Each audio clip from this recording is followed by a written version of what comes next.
শীত যখন চলে আসে তখন কৃষকের ব্যস্ততা বেড়ে যায়। বেশ কিছুদিন আগে আপনাদেরকে দেখাইছিলাম সবুজে ঘেরায় বাংলাদেশ, তখন এই ধানের ফিজলগুলো এত সুন্দর ছিল, আর এখন দেখেন তার রূপ কীরকম ধারণ করছে।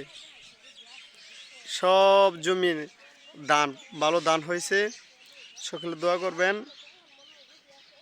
দেখেন দুই চোখ যত দূর যা শুধু ধান আর ধান, কাইটা জমিনে বিছায়া রাখছে।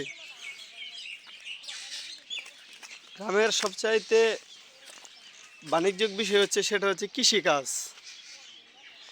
কৃষিকাজ যাদের নাই তারা মোটামুটি চলা কষ্ট হয়ে যায় বললেই চলে।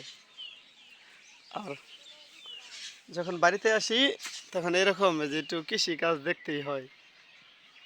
এটা হচ্ছে আমাদের পিছনের থাকার জায়গা।